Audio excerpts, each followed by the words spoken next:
we're going to have another one of our stories. So remember, get yourself your teddy, and Peter's already started reading the first chapter. Get yourself a blanket, okay, and snuggle up somewhere really safe, because today we're going to listen to the story of Little Red Riding Hood. Now, Peter, it's cheating getting ahead and reading, but it's really fantastic that you've been practicing it. So you're going to sit and watch me do the story today? You can't tell it, Peter, yet. Okay. Maybe the end. Okay, good lad. Right then. Today is one of our fairy tales. It's Little Red Riding Hood. Once upon a time, there was a little girl who was so kind and good that everyone loved her. Her grandmother gave her a special present, a hooded travelling cloak of red velvet. The little girl thought it was so beautiful that from then on she never went out in anything else. So everyone called her Little Red Riding Hood. One day the girl's mother said, "Little Red Riding Hood, your grandmother is ill. Will you visit her and take her this bottle of juice and her favourite cake?" Oh, cake. Hopefully it will do her good. Now, you know the way. Make sure you don't leave the path. Go straight there. "Don't worry, mother," said Little Red Riding Hood. "I'll go straight there." She took the juice and the cake and off she set through the woods to her grandmother's house. She hadn't gone very far when a wolf trotted out of the trees up to her. Little Red Riding Hood did not know that the wolf was sly and dangerous, so she wasn't afraid at all. "Hello, Little Red Riding Hood," said the wolf politely. "Good day, Mr. Wolf," said Little Red Riding Hood, and the wolf began to walk beside her. "Where are you going?" He grinned. "To my grandmother's," Little Red Riding Hood replied. "She's ill, so I'm taking her some treats to help her feel better." "And where does your grandmother live, Little Red Riding Hood?" asked the wolf. "Just a few minutes further on," the girl replied. "Her cottage is the little one underneath those 3 large oak trees. You must have seen it." Little Red Riding Hood never dreamed that the wolf was up to no good, but he was actually thinking. Turn to person, actually, what was he thinking? What do you think, Dave the Shark? What do you think he was thinking? That he's hungry. Let's find out. Probably what Dave the Shark is. He's probably a bit hungry. "This little girl is so young and sweet. She would taste delicious. Maybe I can eat her grandma first to stop my empty stomach rumbling. Then this little girl second, as a sweet pudding." He quickly thought up a plan to slow Little Red Riding Hood down and be the first to reach the cottage.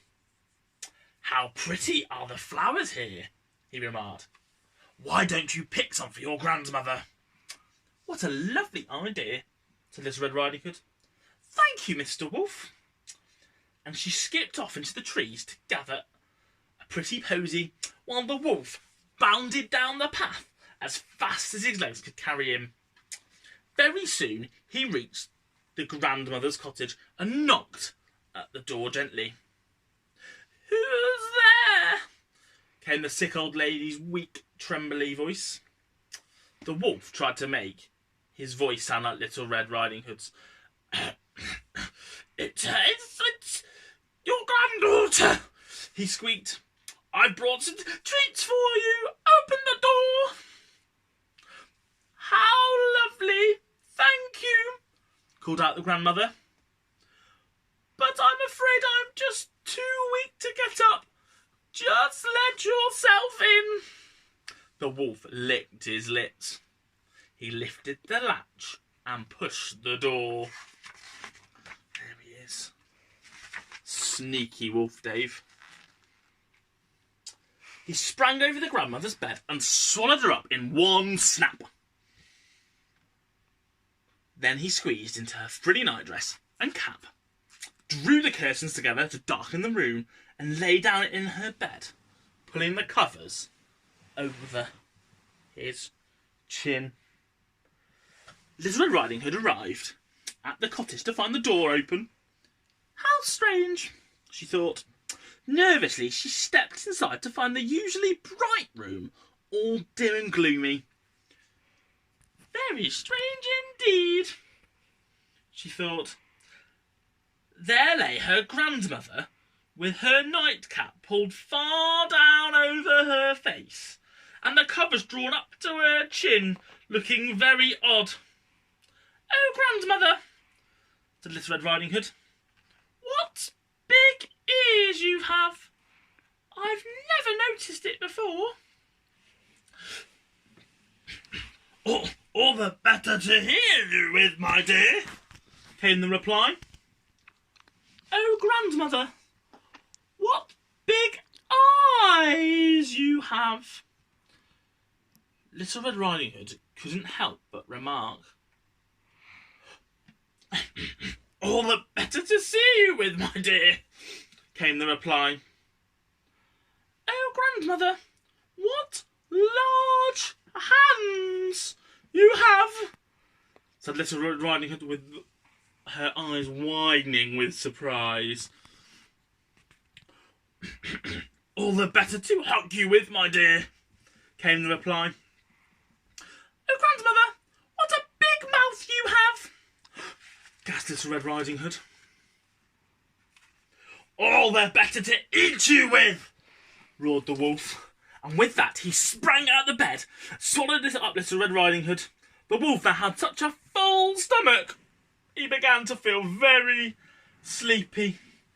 Quite pleased with himself, he lay back down in the bed for a snooze.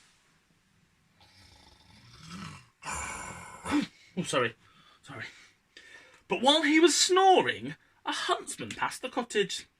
The man thought it very unusual that the door was wide open, and he looked in to see if everything was all right. His eyes lit up when he saw the wolf in the bed. Ah, I've been trying to catch you for a long time, he thought. He took out his hunting knife and slash, slash, slash, slash, slash.